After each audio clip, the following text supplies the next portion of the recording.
to this Wednesday's special group meeting and our support group for this evening. And I want to welcome everyone. I want to welcome my co-host, Dr. Alper, who's joining us from Florida. Great to have him with us. We have a lot of people on YouTube and here in the Zoom group, so I want to welcome all of y'all. Get your questions ready. Kim's in the hot seat tonight, so we're gonna ask her all those questions that we kind of always may have wanted to ask her about where we are and all that good stuff. But I would like to start off by welcoming our special guest, our CEO, our angel that we all have, Miss Kim McNicholas. Welcome to our show this evening. Thank you. I'm so excited to be here. I always hate being in the hot seat. I'm an Emmy award-winning interviewer. So I'm good at putting other people in the hot seat, but as a journalist, I'm not very good being on this side. So it'll be interesting to see where we go with this. I might not be able to find a caboose to my train of thought. Well, just imagine all those people you've interviewed over your career, how they felt.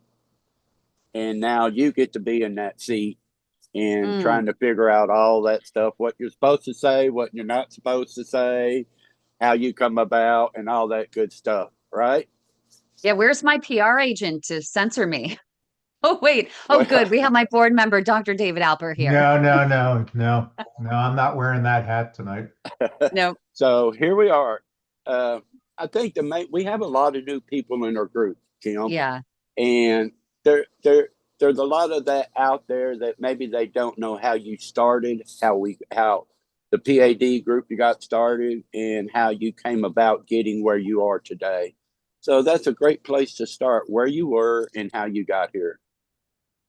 It's a loaded question. Not sure where we should start, except for I did mention I'm an Emmy award-winning journalist. And at one point, I ended up running a global startup competition with Sir Richard Branson from the Virgin brands, if you know Virgin Galactic, Virgin Music, Virgin Airlines, all of the above.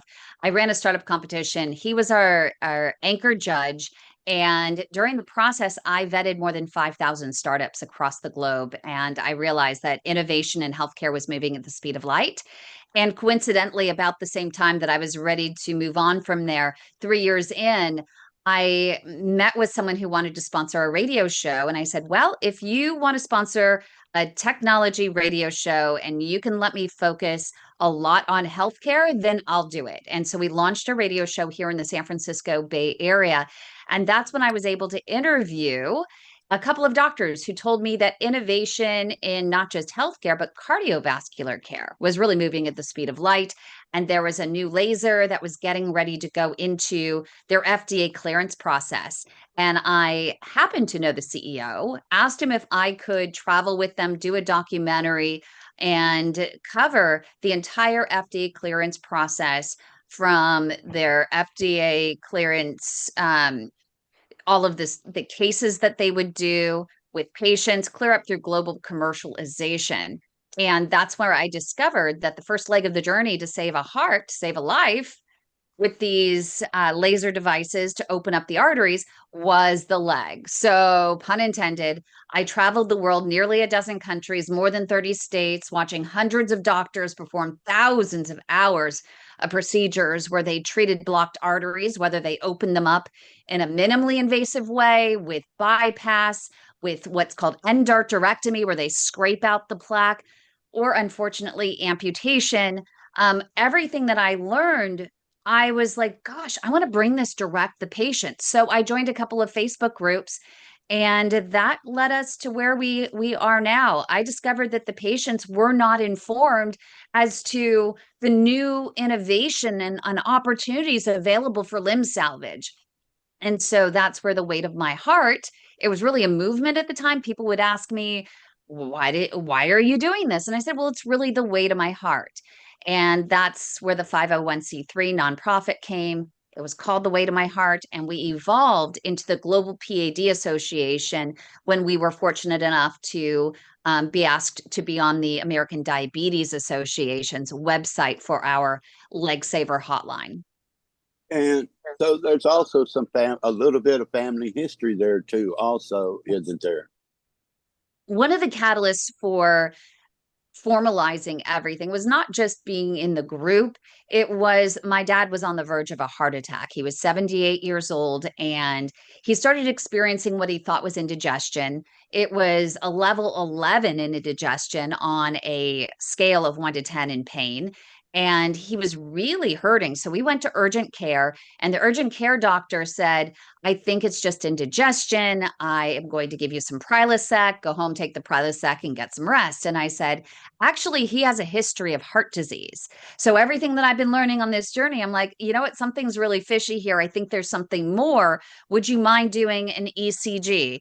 And the doctor said, no, I don't have a diagnostic code for that. And I said, well, what do you mean? You don't have a diagnostic code? One does exist. And she said, but I think it's actually indigestion. So I can't ethically put that in the computer that he has, I need to do an ECG and have Medicare cover it. And I said, well, I have a credit card that says you don't need any of that. I want an ECG. And ECGs aren't always accurate when it comes to someone who has coronary blockages. But in my dad's case, an abnormality was discovered. Fast forward the next day, they were able to get him in for a nuclear stress test where they pump in the contrast fluid and some other stuff while he was on the treadmill.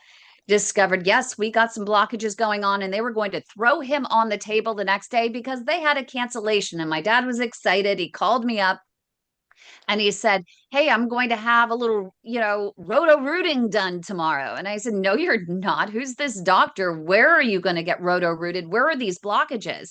He said, I'll have my cardiologist call you. The cardiologist called and said, Kim, don't worry about it. No big deal. All of our guys are top guys and gals, and we're going to take care of your dad. And I said, I want a CT scan first. He has time, right? He's not dying tomorrow. I want a CT scan. He said, no, we're still going to have to do the angiogram, and it's just going to be, double the work, double the time. I said, I want a 256 slice CT scan. He said, oh yeah, we just got one of those at the hospital, 3D modeling of the heart. We got that done. We had a great productive conversation with the cardiologist and the interventional cardiologist. We came up with a plan B, A, B, C. And this was really the catalyst. It was during the procedure when my dad, he was on the table. They were doing the diagnostic. They pumped in the contrast fluid. And the doctor called me right afterwards on his cell phone. He said, okay, we got the contrast fluid in.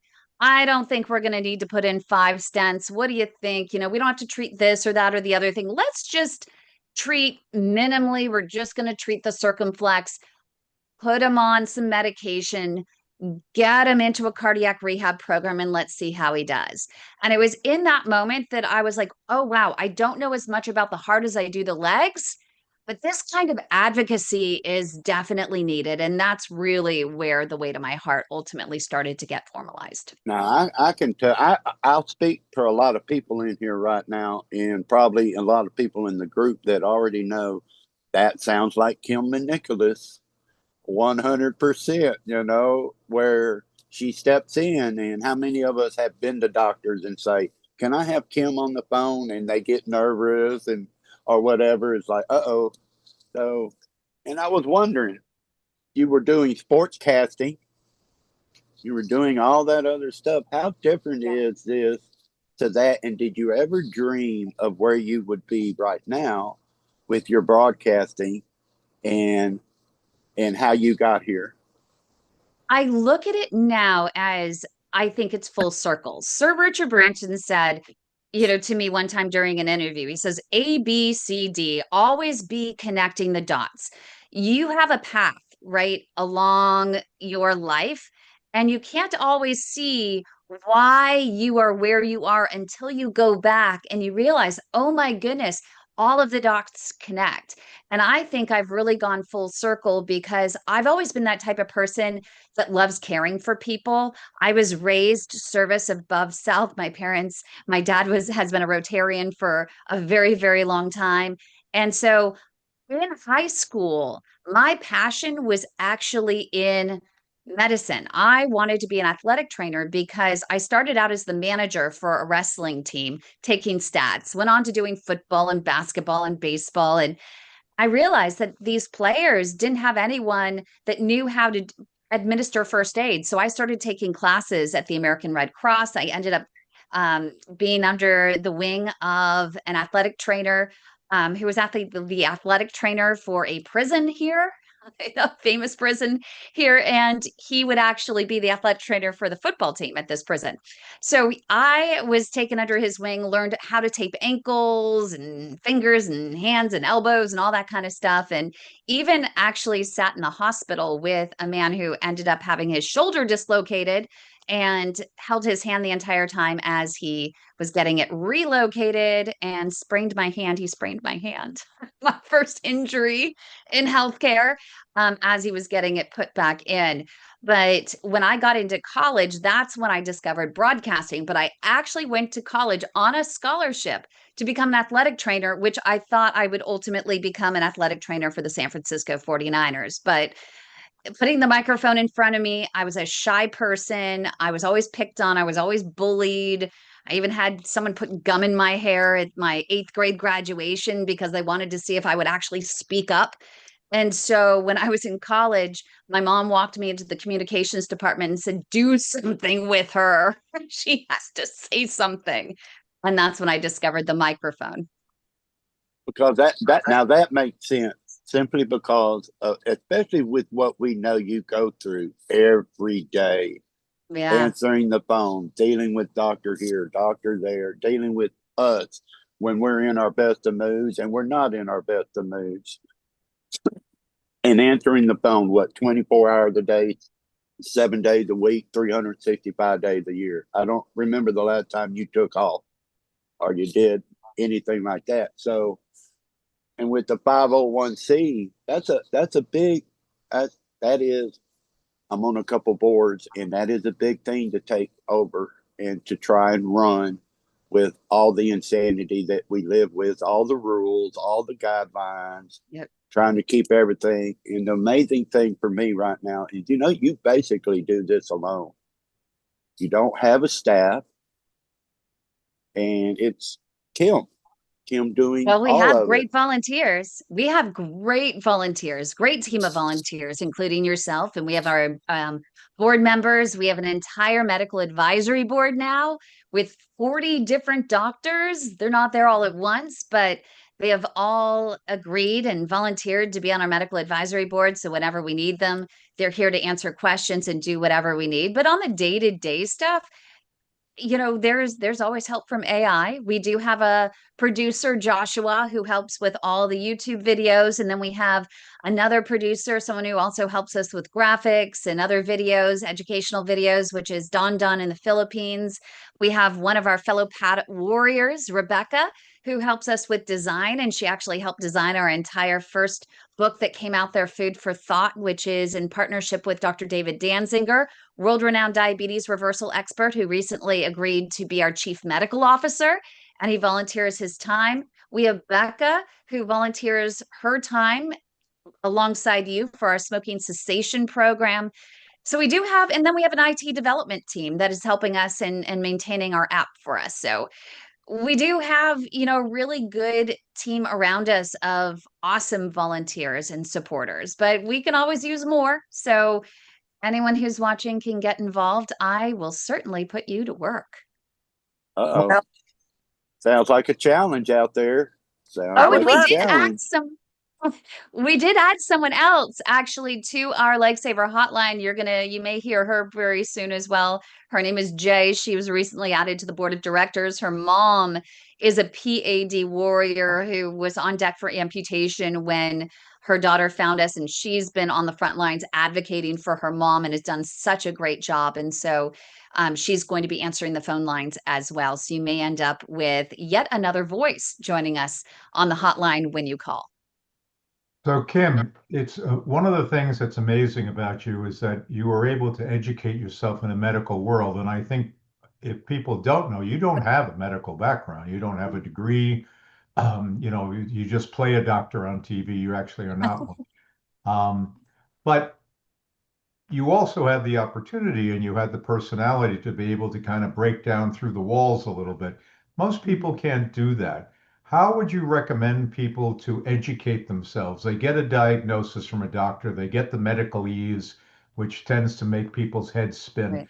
You know, do you have websites? Do you have suggestions? Where could Joe Citizen educate themselves once they get a diagnosis of some type of vascular or cardiac disease? It's interesting, as a journalist, no, I'm not a doctor. We don't give medical advice through Right. the Global PAD Association. It took a lot. We've evolved over time, right? Since 2019, when we started, we had a wonderful nurse practitioner who helped us out, and we've had nurses along the way. And we got to a point where we thought that's not our job to give medical advice. We shouldn't have medical staff. There are great medical providers out there, and everyone has a wonderful healthcare team. It's just a matter of helping people to navigate, right? Helping them to come up with the right questions. And that's where I've been able to take, as a journalist and as an investigative journalist, someone who worked at Forbes magazine, where they trained us. You had to become the expert in whatever area in which you covered. You had to become even the instant expert with lots and lots of research and observation. And I think that that's where I can bring all of that into this medical industry and be able to be that glue for these patients, and almost an interpreter, between the doctors and the patients sometimes. Because we just approach things differently as journalists. We can step back from the information and be able to look at things from everybody's point of view. And so when it comes to getting that diagnosis, the first thing you want to do is you want to go to Dr. Google. Of course, you want to go to DuckDuckGo, you want to go to Yahoo, you want to go to Amazon, wherever your choice of search engine. Now, even more, you're going to Chat GPT for this information. And if you do, you're going to find out that you're going to be dead in 5 years. And that's why we suggest don't go to just a general search engine or go to AI, because they're pulling information that may be antiquated. They're not pulling from the same evidence that is most recent, that you may find at openevidence.com or going to the NIH and looking at the publications there.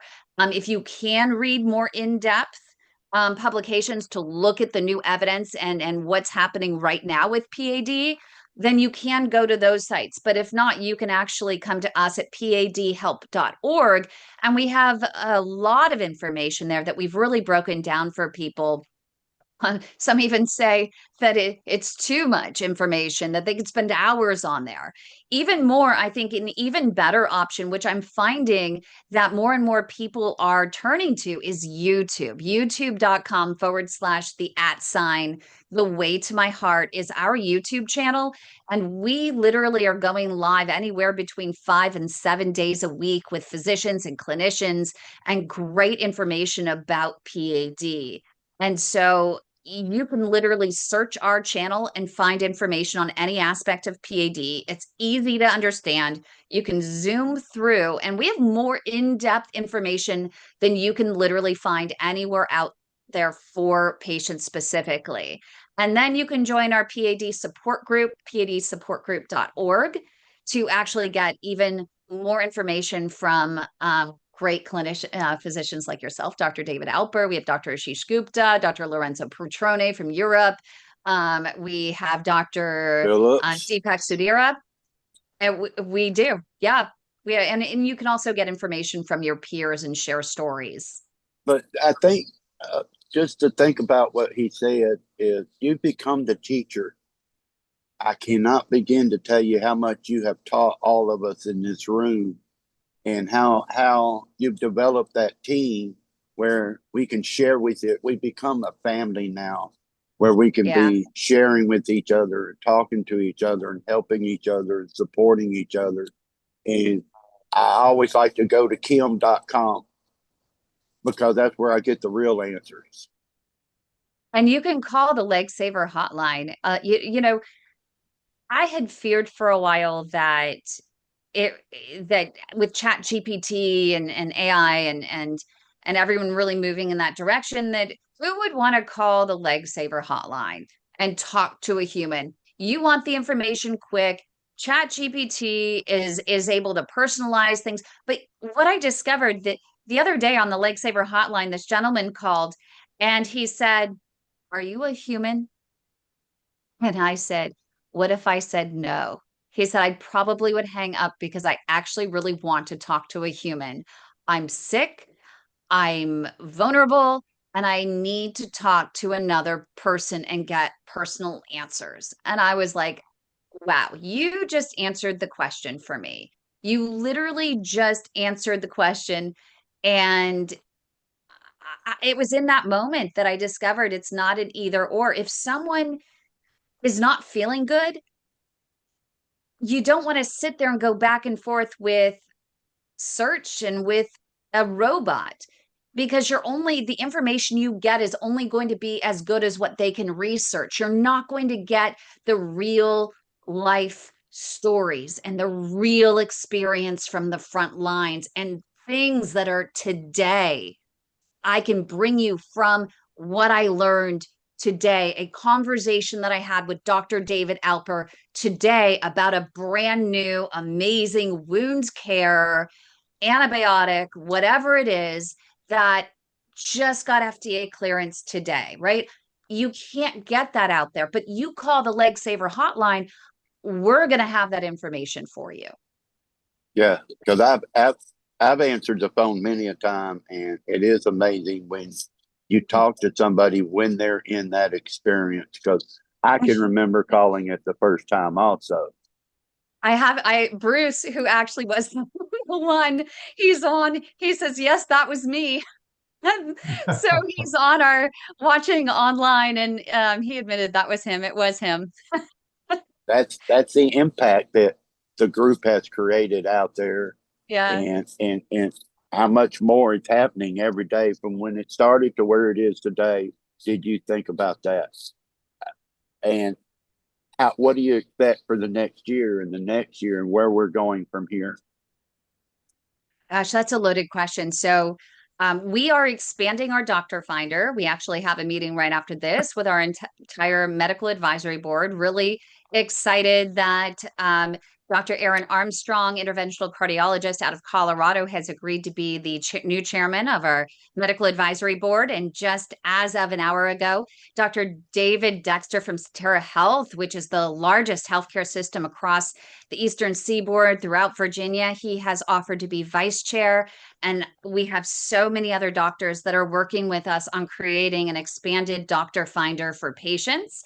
We're also working on creating a searchable database for patients that is all based on new evidence that is coming in on a daily basis, creating a repository, and then linking that up with our own customized chat GPT. So we're excited about that as well. We're expanding our walking program. I just spoke with some folks in Germany, and they are adopting our walking program, our walking app, which we're hoping. So if anyone's out there and has a sponsorship available, we need a sponsorship to expand our walking program to include some additional community aspects, which I'm not going to share online here, but we're really excited about, because we have about 700 patients, I think more than 700 patients now, that are enrolled in our walking program with our walking app, and just more and more being added every single day. And that is a huge part of what we do.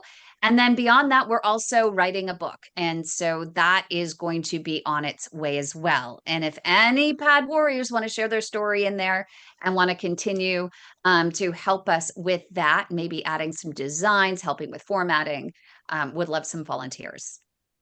And cooking and your walking and all of that, share that with us so that we can put that in the book, because that's a big part of getting the word out there. So, Kim, you ready? Here we are. We're going to open this up. So I hope you're prepared. Here it comes. The audience is now engaged. Da, da, da, da. So who's got the first question? Bring it on. Oh, we're in so much trouble. Raise your hand or just step in.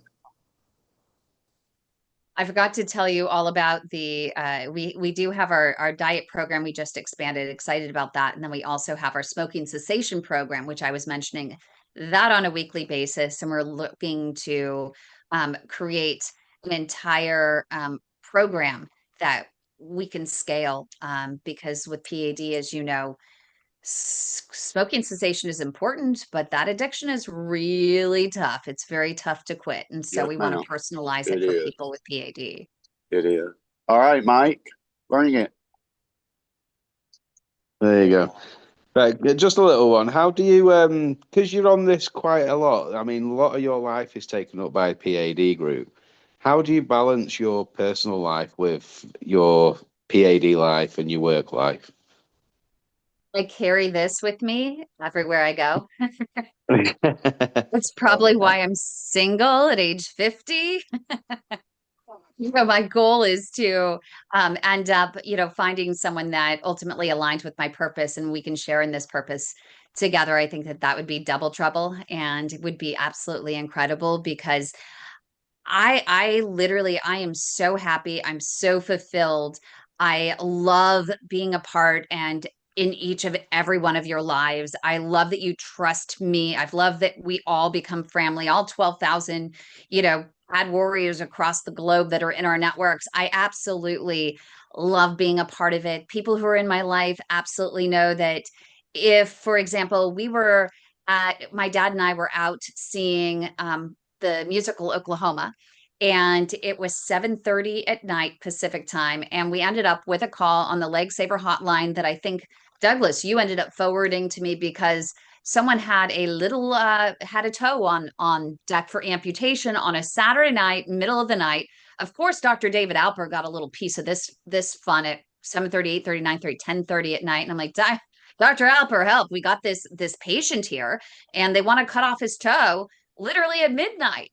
Like nothing like ringing in the next day by cutting off the toe. But why are you cutting off the toe in the middle of the night on a Saturday night? And so, it was in that moment that I was getting ready to go into this musical. It was just getting ready to begin, but I was able to start the process of getting this patient the care they needed, facilitating getting them a second opinion. And so it doesn't take hours a lot of times. It takes just moments to create this facilitation of limb saving care. And so it just fits into everything. When I'm on vacation, we have our great team, including yourself and Jay and a few others that answer the phone lines. We're going to be expanding to include some physicians and clinicians that can be a part of the process. So when I'm not available, the whomever's on the hotline answering the phones can end up putting a message into the physicians and clinicians into our network and say, hey, we have this patient. What does everyone think? And be able to bring that back, to the patient in a timely manner. So I'm on call. I love being on call 24/7. I don't mind at all. I would be actually having anxiety if I wasn't because I'm having so much fun. It's my passion. It's my purpose in life. And I feel blessed to have found my purpose in life. So I and hope your just, next, and, oh, I hope your next boyfriend understands we come with you. I I come. just want to say thank you for everything, Kim. You're amazing. I don't know, like I said today in the UK chat, I don't know where I'd be without meeting you and everybody in the group. You've helped me so much. So I just want I to am thank you so with all proud my of you. heart. So proud So of you. A 13K line dancing ABI from 0.68 to 1. Oh my goodness. It's yeah. all you. You did it. But You it's down put to in the you work. guys as well. It's down to you guys as well. So 50-50. But thank you for everything, all of you. Thank you. We appreciate you. Alan, Mute. Hi, Kim. Hi, Douglas. And hi, Hey, everyone. Alan. Hi, everyone. Kim, I've heard a number of times that you're the only employee. I know that you have contractors that you have to pay. I know that you travel quite a bit in your work. And I'm sure you've got all kinds of other expenses that I haven't thought of. I'm curious, how do you pay for all of this? Where does your funding come from? How do you do it? And are you able to raise enough money for all of your expenses? We could always use more support, of course, and we appreciate, all of you who do donate. Every little bit helps. a $10 here or there can pay for transportation, a copay for medication, a few items in a food cart that we end up getting, going shopping for people in need, especially helping to fill their refrigerator if they've had a long hospital to stay and they end up being brought home in the ambulance and they have no way to go shopping. We're able to do that as well. But we do have amazing, sponsors that we've had over the year. Reflow Medical has been a huge sponsor of a lot of our content that is online. And they came in when our radio show was going to go off the air, and they just supported us in that year. And then they came in and supported us for yet another year. We've been supported by BD, Boston Scientific. We've been supported by Philips. We've been supported, oh my goodness, on and on and on. Angiodynamics has come in to support us most recently. And we've even had my dad has been a great donor. I told you, the fruit doesn't fall far, service above self, and he loves what we're doing here. I saved his life 5 times. Long stories, but it's been a journey. And so he likes to continue to support what we're doing. We've had several people that we've supported that have put in large donations, but we always do need more, as we go forward, because there's a lot that we want to do. And for example, today we ended up having transportation canceled for a patient, and we had to get a patient a 3-hour car ride, an Uber ride. Thank goodness Uber was a good sport, and they took the patient last minute 3 hours, and it was a $200 Uber ride, but that's $400 because tomorrow or the next day we got to get them back. So we definitely need help with transportation. And there was a study that was out of, I forget where, maybe it was in St. Louis, that they said transportation is a really big deal to help with compliance. And compliance is the number one reason why so many PAD patients, and especially advanced stage PAD patients known as critical limb ischemia or chronic limb threatening ischemia, they end up falling through the cracks and they end up getting an amputation, is because they don't have the transportation to get to their appointments. And so that's something where we have found the ability to help a lot of these patients get to where they need when they need it most. So we could certainly use those donations. I have not taken a salary. Thank goodness I have a great background in journalism. So I take on some freelance projects here or there. I've done a lot of ghostwriting over the years for a lot of different companies, because I won my Emmy for my interview skills. There are still entrepreneurs that come my way if they're getting ready to do a fundraise, if they're getting ready to go on their IPO roadshow, they'll set up and schedule time with me to be able to work with them to ask the tough questions and for them to be trained on how to answer those questions appropriately. And if you go Kim, to go ahead, Alan. Kim, I am shocked to find out you do not take a salary, because you must work 80 to 120 hours a week on this. Yeah. And you know what? I literally, I've drained my entire life savings, honestly, through this. And I did this and maxed out the credit cards, right? I've done everything that an entrepreneur, I cut my teeth on journalism as a technology reporter in Silicon Valley. I've interviewed the who's who. I mean, you name a top technology CEO, from Facebook to Salesforce to, Virgin to, Boom, the new super jet that's out there. All of those I've interviewed, and most of these people, they all literally, you talk to them, they were scrappy. You don't take funding, you don't take donations, you don't take anything until you have your proven product market fit. You have your MVP, and you have to prove everything first. And it took me several years to be able to figure out where we needed to be, because no one had done this before. We're paving new paths every single day. And because it hasn't been done, there's no way to know whether where we're going is where we should be. I think now we're on the track that we need to be, but it's taken, 5 years. Now we're in our 6th year to make it happen. And now we're ready to bring things in. We have our padtrials.org, which is a great opportunity for companies to come in and donate money and pay to be on our map. to democratize access to all of the latest trials for PAD patients. So that's going to be a good revenue source as well. And if you go to the PAD website, about 3/4 of the way down, there's a little place to donate if you feel like donating. Yes. And every little bit helps, because I had an Uber. She got me an Uber ride one time also because I couldn't drive. So think about what we've done for each other and how we support each other. And $10 here or $10 here may not sound like much, but it absolutely adds up. It all makes a difference. Yeah. Yes, sir. Yeah. Anybody else got any questions? But a great way to donate is literally just go to our YouTube channel. And while you're learning, every single click on an ad, we get a penny. A penny. Okay. Those pennies add up. They're adding up to $100 a month. So you know what? Just keep watching and learning. And it also gives back to us as well. Yeah. Wanda, you have a question? Well, yes. I was just curious. I don't even know if I'm going to ask the question right. How bad does it have to get?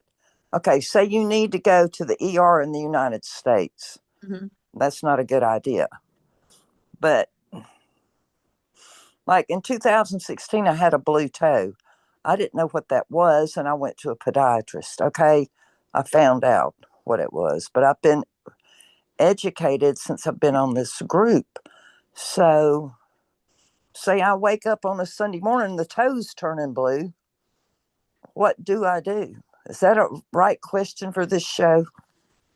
I think that we have our amazing board member and incredible podiatrist, Dr. David Alper. And this is one of the values of participating is Dr. David Alper. I'm leaving that one to you. You sure? Well, Wanda, it's actually an excellent question that could be broadly asked, because you wake up with anything that's not normal on a Sunday morning, what do you do? The first thing is, if you have a standing relationship with your physician, you call your own physician.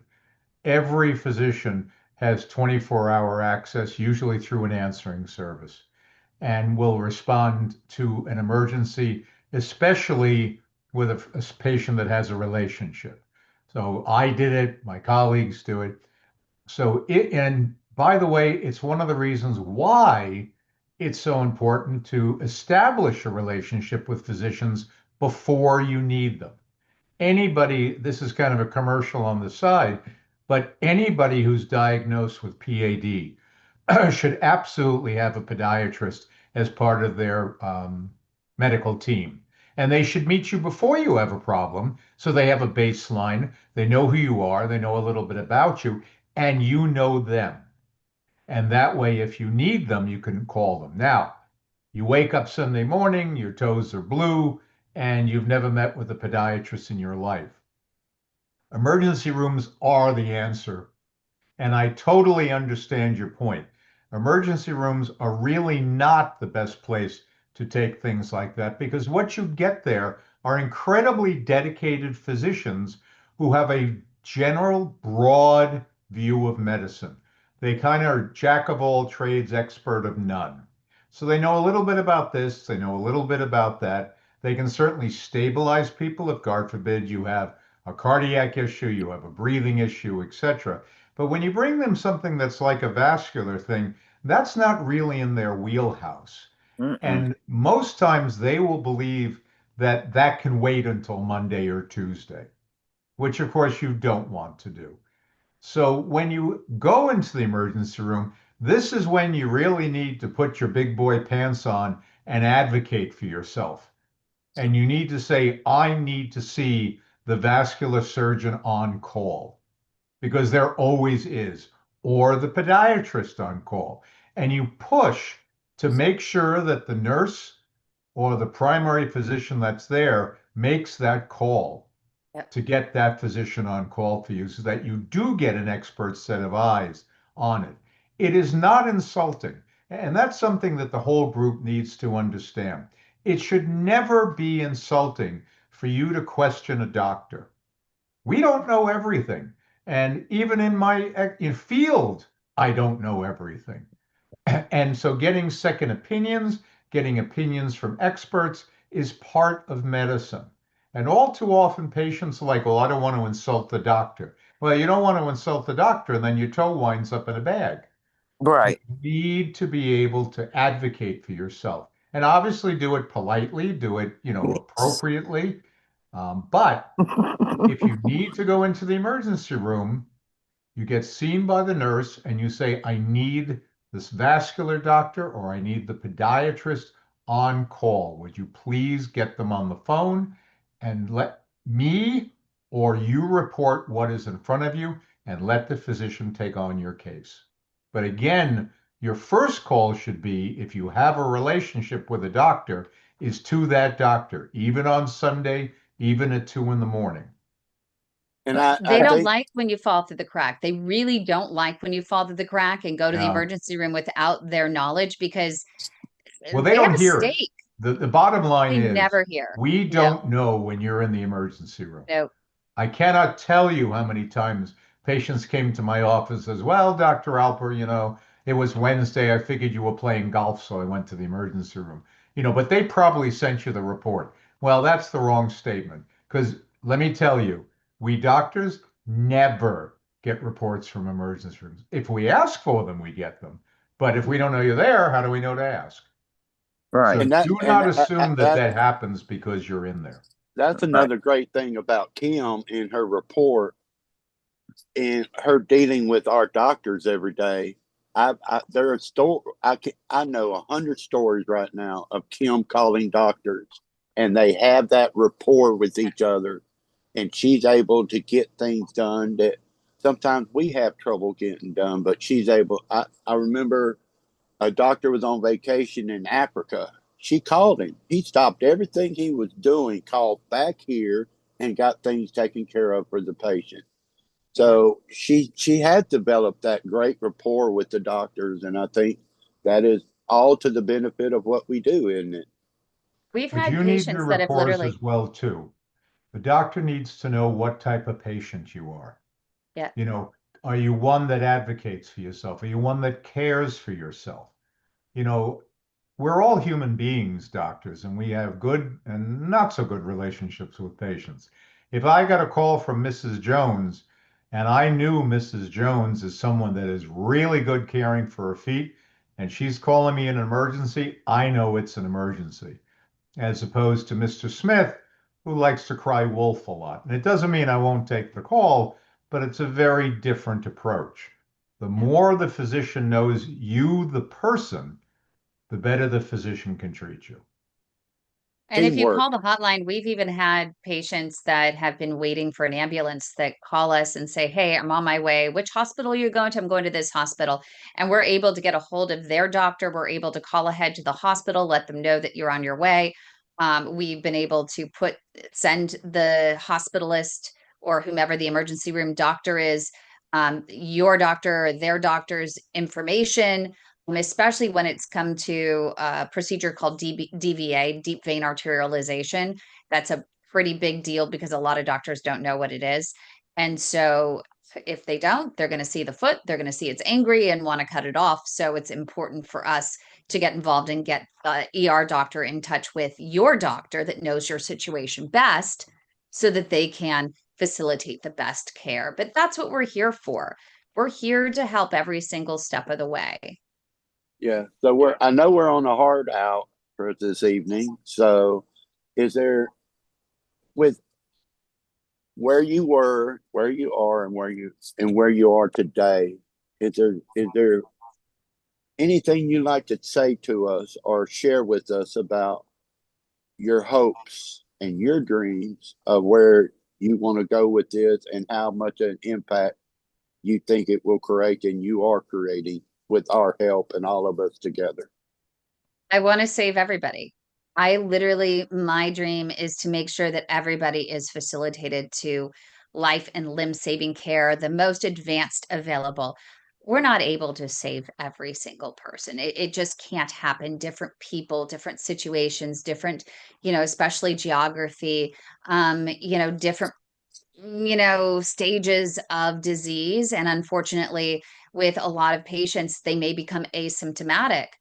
They may be asymptomatic to the point they end up a toe step away from amputation. They may end up with an acute situation.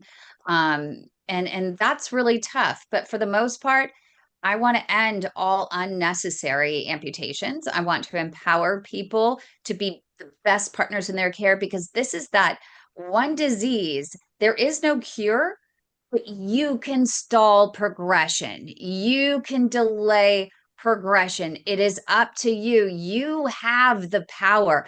Walking, diet, your medication, supplementation, you can make the biggest difference for you. And we are going to be with you every step of the way. Do not hesitate. I am never too busy. My team is never too busy to answer the phone and to be there for you in whatever stage you are, with whatever you have going on.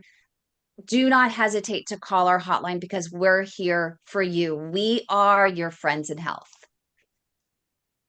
Dr. Alper, have anything to add? The best thing I can tell you for caring for yourself is caring for yourself. Be aware of your body. Do not sweep under the rug something that has changed, something that seems a little different. It is so much better to ask about something that turns out to be nothing than not ask about something that turns out to be something. So make sure you examine your feet. Make sure you examine your legs. Make sure that you react when something seems out in left field for yourself or someone that you love or someone that you're caring for. And if, in fact, you find something, advocate for yourself. Always do it appropriately. Be firm. And don't simply say, listen, dear, it's going to be fine. That's not what you want to hear from a medical professional, nor should you. So you need to advocate for yourselves, and you need to be aware of yourselves. I think that's probably, Douglas, the two best bits of quick advice I could give. And we had Thank Dr. you. Stephen Now that was on the other night, and he said, and don't go to sleep thinking you can sleep it off, because you may never wake up. Well, that's a little more horrifying than I want to end with, but okay. That I guess it's probably true, but well, then I'll Always add to what I said. good to rain on the parade. Don't sit and say it'll get better. It doesn't get better by itself. Don't put a plastic bag on your leg and staple it to your leg. Don't do any of the crazy things that we've all heard Yeah, don't about. soak your feet in bleach to kill all the bugs. No. Don't that's a whole other hour show, Douglas, of what you shouldn't do. And don't do the enema thing and all of that stuff. All Don't the use the crazy enema in the wrong stories. cavity. No. No. So On that pleasant note, so we appreciate everybody being here this evening. And Kim, I guess I'll speak for everybody. We would not be where we are today if it wasn't for you and what you've created, and how much a blessing you are to PAD patients around the country and around the world, and what you do. And just know we all got your back. We're standing with you. We're standing beside you, and we're helping hold you up. Okay. Thank you. You're the I bomb. love you all. I love you all. So with that thought, it was a great meeting, wasn't it? And we appreciate you sharing with us, Kim.